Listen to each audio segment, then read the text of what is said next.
Bonjour à tous, on entre tout juste dans le mois de mars, les jours rallongent et avec ce beau soleil, ce week-end vous aviez sûrement mieux à faire que de rester enfermé à regarder le foot.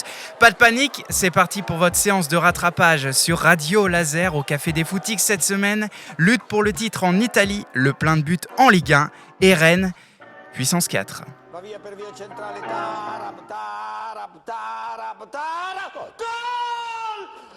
On file en Italie pour le choc de ce week-end. L'Inter Milan, leader de Serie A, se déplaçait chez son dauphin, le Napoli. Naples est cette année un candidat sérieux au titre de champion, donc le Scudetto. Ils ont pas mal occupé le fauteuil de leader cette saison et se sont même cru lancés pour le titre, mais depuis plusieurs semaines, patatras, ils peinent en Serie A, 4 matchs sans victoire et la série se poursuit ce week-end, même si l'addition a failli être plus salée. Naples va chercher un match nul un partout grâce à un but tardif en toute fin de match. Match grandement dominé par les Napolitains en seconde période. La mauvaise opération est pour l'Inter. Oui, ils conservent la tête, mais ne creusent aucun écart et devront batailler pour conquérir leur 21e titre de champion d'Italie. Le 20e, c'était l'année dernière et en Italie, 10 titres de champion, c'est une étoile sur le maillot. Les interistes arborent cette saison une deuxième étoile fièrement posée au-dessus de leur blason. Deuxième club le plus titré en Italie, loin derrière la Juventus et une unité devant le Milan AC, l'Inter est une machine à gagner avec une histoire plutôt singulière. Petite pause culture pour vous la péter, amis Footix. Radio Laser. L'Inter est né en 1908 lorsque les joueurs de l'AC Milan se révoltent. Ils veulent jouer au foot et rien qu'au foot.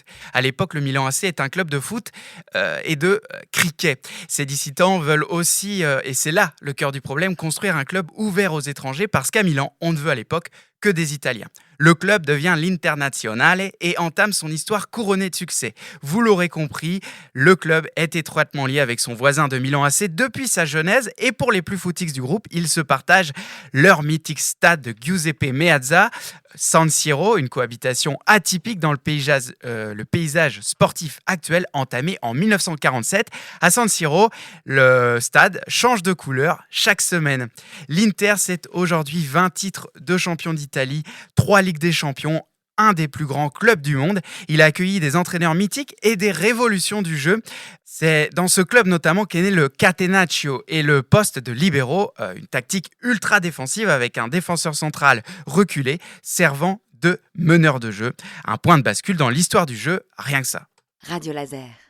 En bref, en Europe, ce week-end, le Real trébuche face au Betis Séville et laisse le Barça et l'Atlético s'échapper en tête. Liverpool se repose avant d'affronter le PSG mercredi. Éliminé de la FA Cup, c'était quartier libre pour les Reds. Et en Allemagne, Dortmund se prépare de la meilleure des manières avant d'affronter Lille mardi. Victoire 2-0 contre St. Pauli, deuxième succès d'affilée pour les hommes de Niko Kovac avec encore un but de Serhou Il Fenomeno Guirassy.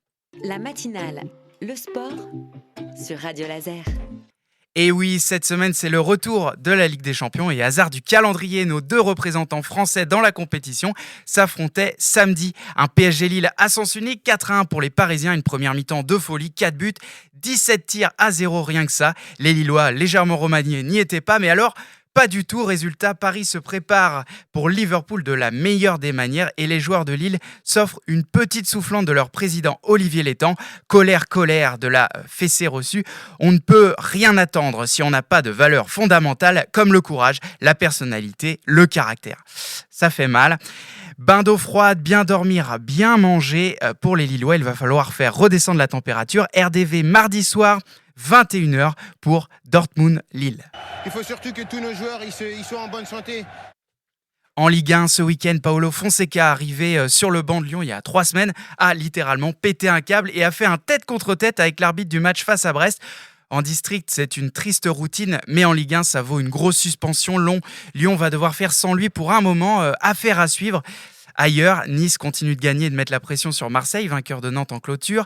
Beaucoup de buts ce week-end, le Havre balance 4-3, 4-0 pour Toulouse contre Angers. Et que dire de la folie rennaise ce dimanche à Montpellier, soir de première avec le premier but de Seko Fofana et surtout le but monstrueux de Djaoui Cissé, le petit gars du centre, frappe enroulée de 30 mètres du but, petit filet, total régal, de l'air sur la jaune-rouge et le vestiaire va beaucoup mieux selon Laurence Assignon. Mission accomplie en marchant sur le paillasson de la Ligue 1. On profite de ce week-end festif. Semaine prochaine, tout autre morceau pour les Rouges et Noirs. Rendez-vous avec Paris samedi en les espérant lessivés de leur match contre Liverpool. Quand vous étiez petit, que vous jouiez au football, gardez ça les gars, gardez-le bien ce soir. Ne passez pas dans un monde de professionnels, de calculateurs. Ça sourit sur les pelouses amateurs ce week-end. Le FC Guichin renoue avec la victoire 2-0 à domicile face à Lioron.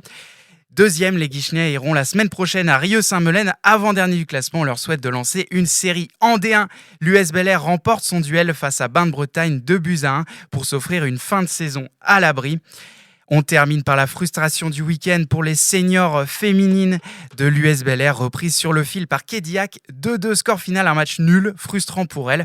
J'en profite pour rappeler, si vous souhaitez les rejoindre, le club propose des séances d'essai pour les joueuses intéressées. C'est le mercredi à partir de 19h15 et ça se passe à Crevin.